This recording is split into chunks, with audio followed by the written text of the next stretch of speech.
Okay, time for grocery. Mamimili tayo ng mga pangangailangan natin ngayon dito sa bahay. Tulad ng shampoo, sabon, ano pa ba ang ating kukunin dito? Itong ating tissue paper. Ayan, pang maramihan na. Toothpaste. Dalawang klaseng toothpaste ang aking dinampot. Sabong panlaba para sa washing machine. Oo. Tapos mga ano ba to? Disinfectant. Panlinis ng mga plato. Hanger. Palitan natin yung lumang hanger. Tapos dishwashing soap. Yan ang ating mga kailangan at gamit na pang araw-araw para sa ating katawan, para sa ating mga plato, sa ating pang disinfecta sa sahig. Siyempre, kailangan din natin ng gatas para malusog ang ating katawan. Chocolate, kasi mahilig ako na mag-dessert after meal Ayun. Ayan tayo patingin-tingin tayo na iba pang madadampot. Since nadampot na natin yung mga basic needs natin, medyo mag-e-extra na tayo. Ayan, energy para kay Bunso. Tapos oats, instant oats. Minsan yan lang ating binabanatan saka yung mga yogurt na yan. Ayan napupuno yung ating push cart. Ito, reserva tayo ng pineapple chunks.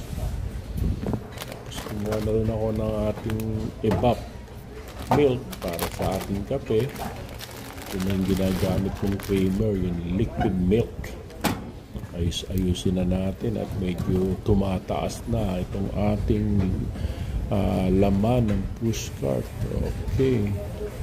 Huwag tayo ng stock. Mag-stock tayo nitong baking powder. Just in case na may pagkalimita tayo. Bakit nga uli magmaling?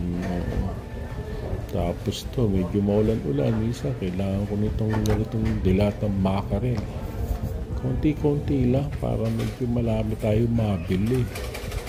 Oo, paisa dalawa lang. Isa, dalawa. Tuna para sa tuna spread ko. Panlaman. Oo, pero kakalimutan ko dyan. Mayonnaise. Panimpla sa ating tuna. Parang gusto kong kumain itong Graham. Yan. Tapos yun, nakakita ko ng otap. Masarap yan sa kape. Ang otap. Tapos itong eggnog para kay Apo. Double cheese. Mga extra na lang yan. Minsan kasi nahanap natin yan. 3 piraso lang, pwede na. Pang extra lang yan. Aba, kumuha pa ng coke. Ay, naku. Pampataas ng blood sugar yan. Minsan-minsan lang ang inom yan, ha? Sharing na yan, ha? Ayun, puno na yung ating push cart. Magkano na kaya to? Bahala na si Batman kung magkano to. Mantika, stock na tayo. Although meron pa, isang ketchup lang dahil meron pang isa sa bahay. Oops, bagong ito. Wala na ako sa bahay pag nagigisa-gisa ako. Ano kaya dapat madampot dito? Ito, mga pang-breakfast. Dampot tayo yan. Frozen na meat. Tingin-tingin ko na gusto yan. Oops. Ano pa kaya aking kailangan bilhin? Puno na yung aking push cart. Tawa na siguro to. Iba, tingin-tingin na lang. Tingin na lang. Pero parang kailangan ko nitong mga tosino.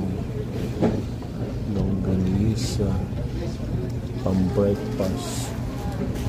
Minsan nahanap ko din to. Nahanap ko din tayo yan. Tapos na yung aking pag-grocery. At ito ang inabot ng aking pamilya.